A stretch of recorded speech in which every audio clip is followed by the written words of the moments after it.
Buenas tardes, una vez más aquí, ahora sí que en el cubil de la historia de Azcapotzalco, la oficina de mi amigo, de mi hermano Rubén Rivera, Gracias. pues para platicar como todos los fines de semana y como todos los momentos que tenemos de esto que es tan de nosotros, la historia de Azcapotzalco. Así es.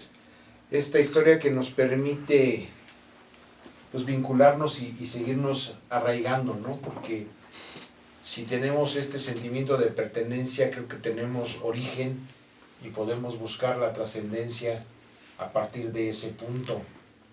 Sin ello creo que somos vulnerables, ¿no? Totalmente. Y es por eso que pues yo prefiero cobijarme con la historia que me hace un digno, vamos a decir, chintololo, o un digno mexicano, o un digno padre, un digno lo que sea. Porque si respetamos nuestros orígenes, y como lo dirían mis abuelos, ¿no?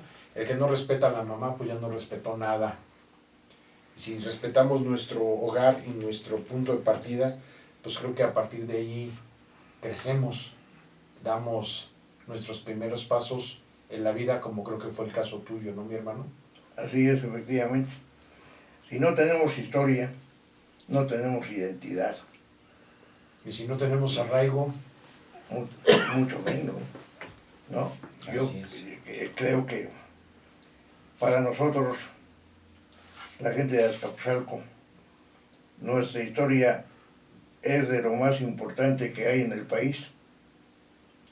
¿Por qué? Porque la historia parte de los, de los chintololos a raíz de sus reyes, de su legado de ellos, de su legado justamente como Tezosomoc, como Valeriano, como Rey Maxtla, que fue parte y es parte de la identidad de la gente de Azcapotzalco. Es los que nos sentaron aquí. Así es, efectivamente. Y qué orgullosos debemos sentirnos de que la historia los reconozca a ellos, que nos hayan legado todo lo que ellos pudieron y estuvo a su alcance. Qué importante para nosotros, para los chintololos, reconocer que vinieron a sembrar en tierra fértil y que hoy permanecen vivos y forman parte de esta historia de Azcapotzalco, claro. Que así sea. Sí, porque en su momento, ayer estábamos en otra reunión, ya sabes que ni se le dan a tu servidor, que hubo hasta quien dijo, bueno, ¿y a qué horas trabajas? Pues a toda hora. El asunto es simple, y estaban discutiendo ahí en la mesa de tu servidor esta cuestión de lo del 15, ya ves que estamos ahorita a escasos días de esto.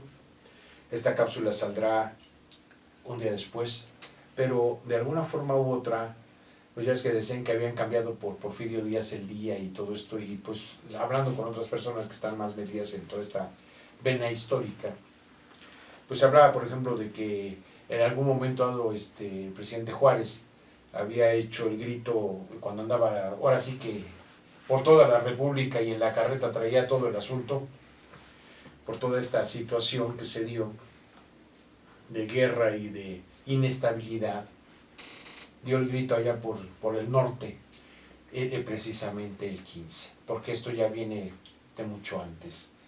Estas cuestiones nos permiten hacer y nos obligarían a abrevar en la historia de una forma más concreta y no dejarnos llevar por suposiciones, ¿no?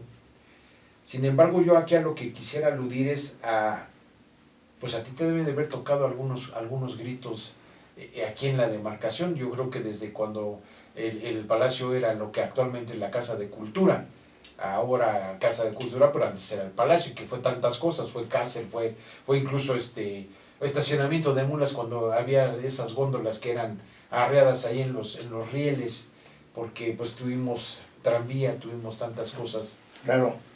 Yo creo que tú has de tener algunos sobrios recuerdos de algunos gritos, ahora sí que no de dolor o de otros que hemos estado dando últimamente, pero sí del grito de Dolores el 15 de septiembre en Azcapotzalco. ¿Qué recuerdos me puedes aportar, mi hermano? Yo creo que desde la época de don Pascual Bravo Solorio, al que ya hemos mencionado con anterioridad, yo disfrutaba yendo a esa festividad y el grito se daba justamente en lo que hoy es la Casa de la Cultura. Ahí subía don Pascual, ondeaba la bandera y daba el grito en la vieja delegación de Azcapotzalco, que albergaba una serie de oficinas, entre ellos el registro civil, y que estuvo por ahí el gran casamentero, que fue quien me casó a mí, justamente.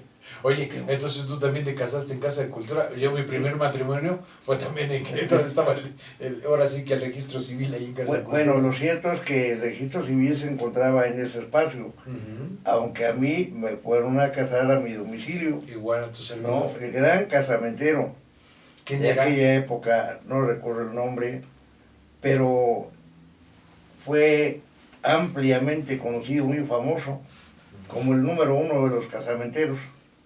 Y entonces yo me trasladaba a ese viejo edificio de la delegación de Azcapotzalco a disfrutar de la verbena popular, porque fue en aquella época, y un poco después quizá, en la época de don Pascual, cuando se llevó a cabo la primera feria regional de Azcapotzalco, la feria ganadera. ¿Y en qué año fue esto?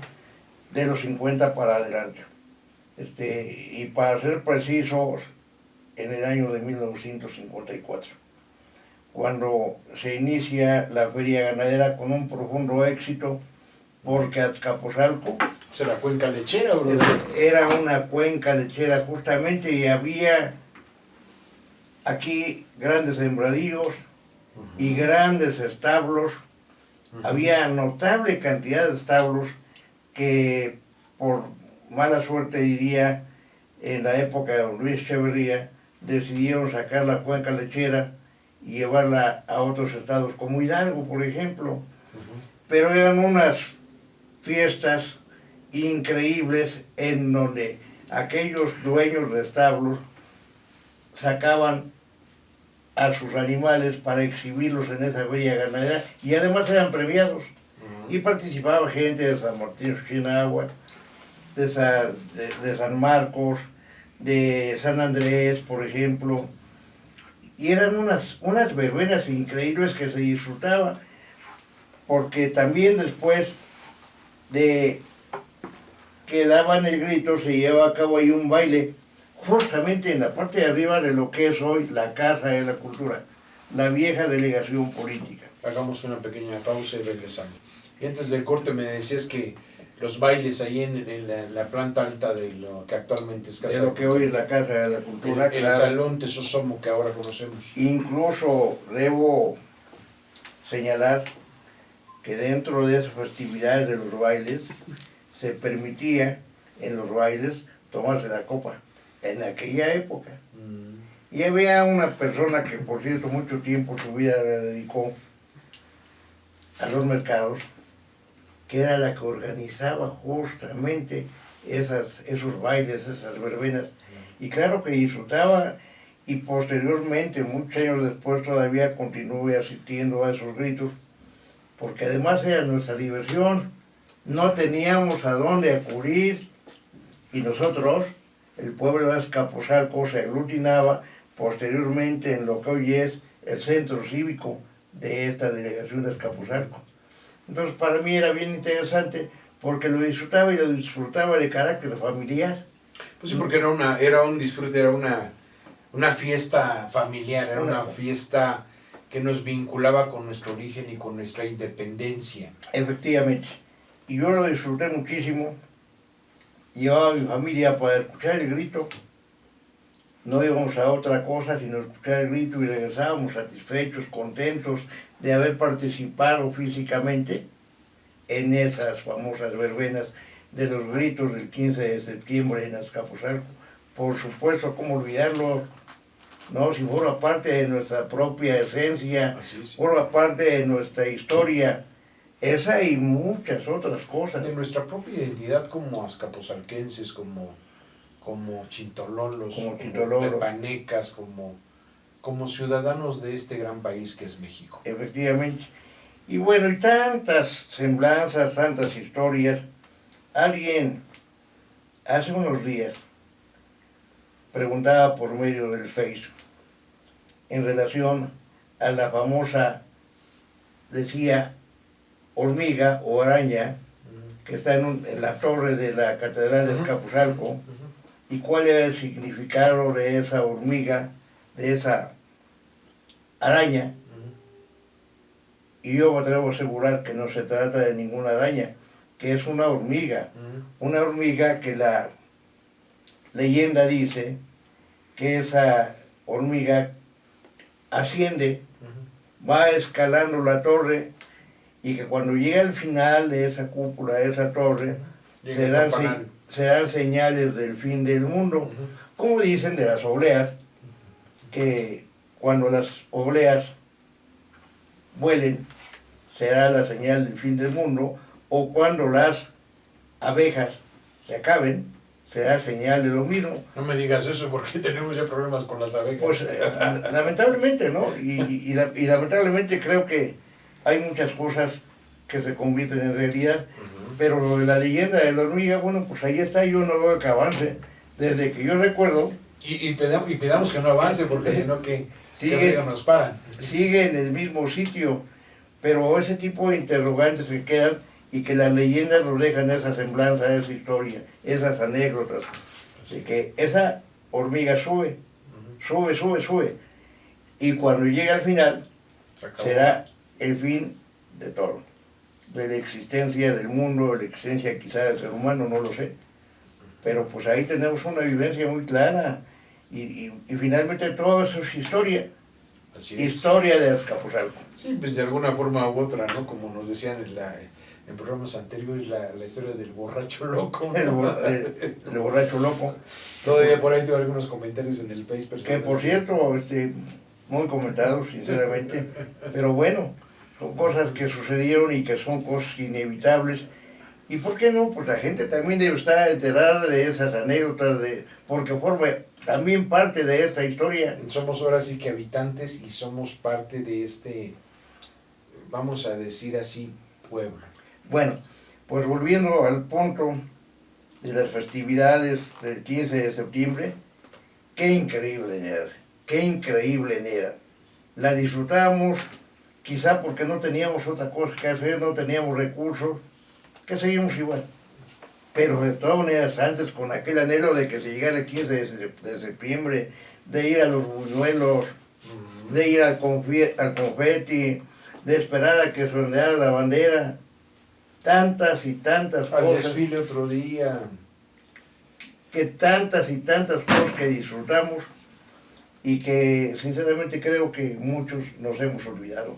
El porqué del 15 de septiembre, qué cosa fue lo que propició el 15 de septiembre, y que ojalá que en el correr de los días podamos abundar un poquito respecto a las festividades, no solo del 15 de septiembre, sino un poquito más allá, a las verbenas de los pueblos, de cada uno de los pueblos, de Santa Lucía, de Santo Tomás, de San Sebastián, de Santa Catarina, de San Pablo, de San Martín, etc. Me preguntaban justamente hace unas horas que si yo alguna ocasión asistía a las festividades de San Martín Xochitl, y claro que sí, les decía, ¿cómo iba a perderme? Si entonces en San Martín tenía algunos conocidos y compadres que me invitaban a escuchar las mañanitas en San Martín Xochitl. Por supuesto, de los Márquez, de los Camaño, del Caballo, de Lorenzo López el Amo, y que ahí tenía que estar justamente cuando las festividades de San Martín, así como en muchos otros de los pueblos, San Sebastián, Santa María, en fin. Me gustaría que alguna ocasión abundáramos un poquito. Sí, porque yo creo que también tenemos que, ahora sí que destacar incluso las aportaciones deportivas, porque San Martín y algunos de estos lugares pues nos han traído pues glorias en el box, en el béisbol, en tantas cosas, ¿no? Esto es lo que de alguna manera u otra también nos da identidad, porque sí, igual y el desfile del 20 de noviembre, ¿sí? Que pues a posteriori de esta fecha, pues nos permitía en su momento, ahora sí que galardonar a estas pues figuras que nos podían inspirar, ¿no? Hace unos días me chuté una película por ahí, ahora que he estado haciendo mi tarea y reconozco y sigo haciendo, perdón, me chuté una película del Santo, mi hermano, y qué te cuento, Santo y Mantequilla Nápoles contra La Llorona. Ay, El título estuvo así, como y me la he chutado. Pero este ícono deportivo dentro de toda esta situación y esta reputación que él se forjó de ser una persona pues que nunca fue derrotada en el ring, la quiero tomar como punta de lanza en cuanto a eso.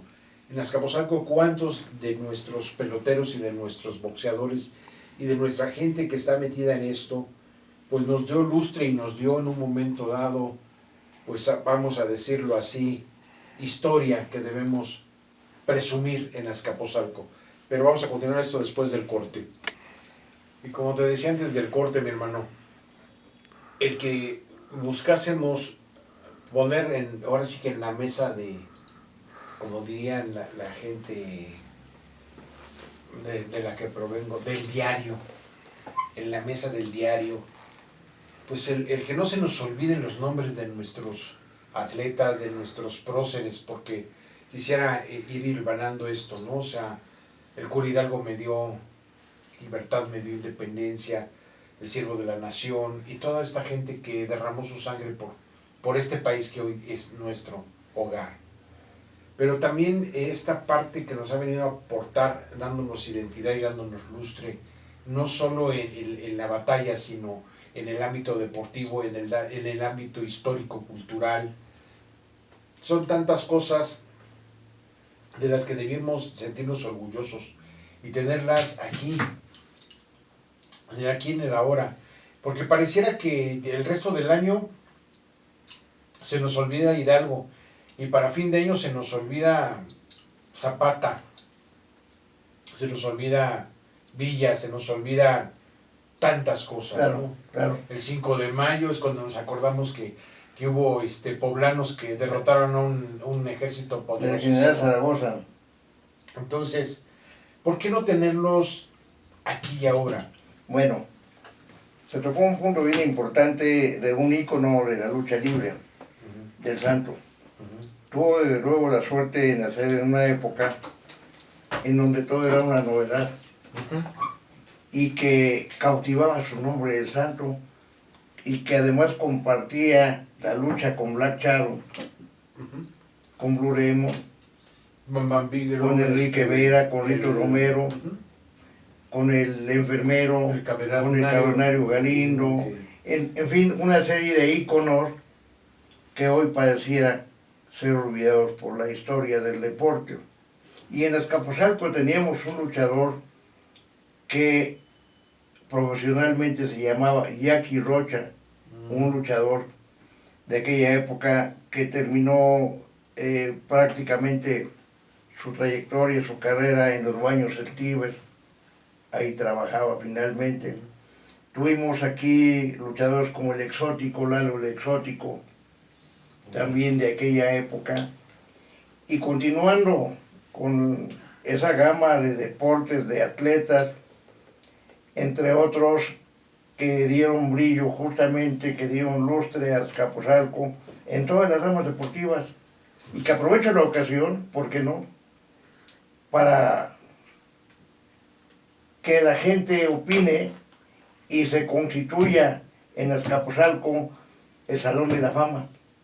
Creo que es algo que debemos buscar como sociedad, tener un lugar a donde pues mirar fotografías, mirar en documentos, Ojalá que se diera, en artículos, pues los logros de nuestra gente, ¿no? Ojalá que se diera, porque existe un documento de hace justamente 21 años, en donde a título personal, lo voy a decir, aunque parezca mal, solicité a la autoridad se instituyera el Salón de la Fama, el Salón del Deporte, y todas esas figuras fueran reconocidas. Tuvimos aquí ciclistas, como Jacinto Brito, como Luis Rivas, como Efrén Cervantes, un muchacho que era un prometedor novato y que tuvo una muerte trágica en la carretera de Cuernavaca. Se atravesó una vaca y ahí sufrió un accidente y ahí quedó. Sin embargo, el día de hoy, muchos años después de su muerte, se festeja el día de la carrera, el circuito Efrén Cervantes, que por cierto, una de sus gentes lo patrocina, y me refiero yo a Gerardo Cervantes, un amigo que ha hecho mucho por el ciclismo, y desde aquí, Gerardo, un gran abrazo y un saludo. Que viva el deporte. Por supuesto. Y comentamos también de un gran basquetbolista que era Manuel Raga, que trabajaba en Zaragoza y San Simón en una empresa que se llamaba Telepar, que le dio gran prestigio a Azcapotzalco, enorme. Y así nos iríamos no solo con el béisbol, sino con todas las ramas, porque en el béisbol nos acordamos. Y hoy insisto y clamo que la gente opine. Necesitamos el Salón de la Fama. Ayer nos acordábamos del canguro Antonio Jiménez, un beisbolista notable que hace ya años que murió y que hoy no se le ha reconocido. Aquel pelotero tercera base, Espigaro, que por cierto fue campeón de bateo de jonrones, más bien de jonrones, en la Liga Central en 1954. Una fecha, un año memorable, porque México tuvo 3 campeones en las Olimpiadas. Joaquín Cavilla en plataforma de 10 metros, Humberto Marílez en ecuestres, y el primer campeón latinoamericano de béisbol en la Liga de Mayores, Roberto Ávila. Pero volviendo al punto de Azcapotzalco, eje central. Pues sí, es que por ejemplo, esta cuestión de conmemorar la independencia. ¿Dónde se dio la última batalla de independencia? Pues en Azcapotzalco. Y yo creo que tenemos que tener un orgullo doble. Por supuesto, 19 de octubre. Sí. ¿De dónde partió el ejército para llegar a la Plaza de la Constitución? De Azcapotzalco. Sí. Que también ese detalle medio sucio de este señor, que vamos a omitir el nombre, que desvió el desfile de cuántos miles de soldados para pasar al balcón de la Güera Rodríguez, ¿no? Porque se decía que tenía algún que ver por ahí. Ajá, sí. Pero hasta ese que ver salió de aquí para allá, sí, de aquí de Azcapotzalco, de aquí de la parroquia para allá, para el centro histórico. Estas cosas, yo creo que es hecho, es historia, es realidad, y tenemos que tenerlas en vigencia, que no se nos olviden, que las valoremos, porque eso es nuestra identidad. Aquí somos gente con valor, con dignidad, con compromiso. Ojalá de veras que tuviéramos eco, porque repito, material hay para echar partida. Y en demasía, Hay para echar partida. Aquí tuvimos a un doble campeón en el boxeo, el Chintololo Nicolás Morán, venido de la Barca, Jalisco, para radicar en Azcapotzalco y convertirse aquí en campeón nacional de peso welter y peso medio, derrotado únicamente por Chevo Hernández en peso medio, pues el título, y el welter con Tomás López, el conscripto, una gente que ha pasado desapercibido y que sin embargo fue al extranjero para poner el nombre en alto de Azcapotzalco, el Chintololo Nicolás Morán. Vivía en el 147 de la calle de Belisario Domínguez, a un costado de la iglesia de la hoy catedral de Azcapotzalco. Ahí, y luego tenemos a Cheto Fernández de San Tlihuaca, Roque Fernández, Sergio Varías, y el último doble campeón del mundo, Israel Vázquez, el magnífico Vázquez, un peleadorazo que era todo valor y toda entrega en el ring. Un personaje que también merece un lugar especial. Y de ahí Sergio Farías, Gustavo Rojas, Pedro Lozano, Pedro Domínguez, en fin, no habría dónde terminar eso por la parte del boxeo, porque en el béisbol es interminable y habrá oportunidad de continuar con esta gama de deportistas para que mañana tengan, si se nos permite, un lugar en la historia de Azcapotzalco, a donde podamos abrevar a donde de su podamos, ejemplo, de su claro, ejemplo y a de su donde templo. podamos ser presenciales de sus grandes logros en el deporte y de lo que le dejaron a este Azcapotzalco para sus chintololos. Yo creo que vale la pena. Vamos a corte y regresamos. Pues sí, lo que decíamos, ¿no? El tener un espacio donde podamos abrevar del ejemplo y de la, pues, gloria de Azcapotzalco, porque yo así lo veo. Y en ese sentido, respetando tu espacio, mi hermano, quisiera mandar un saludo muy particular y con mucho afecto a Donaciano, que por ahí ha de estar, este último boxeador que se hizo, digamos, todavía más fuerte y más famoso allá en Japón. Sí. Escamilla que de veras fue a dar allá todo, y aquí también, que también estuvo aquí en algunas cuadras mexicanas. Por ahí en Montamella hay alguna entrevista con él, de que todavía a la fecha, haciendo más contemporáneo el asunto, seguimos siendo semillero de tantas cosas. Claro. Y esto es lo que no se debe perder y tenemos que tenerlo en la mesa. Pues, arriba a nuestros púgiles, a nuestros atletas, a nuestros personajes históricos de Azcapotzalco. claro, un saludo para todos ellos en donde quiera que se encuentren. Así es. Y nos estaremos viendo una vez más aquí en Mundamella en 8 días. Un placer como siempre, mi hermano. Muchas gracias. Y sigamos viendo la historia desde los ojos de los que aquí vivimos. Muchas gracias.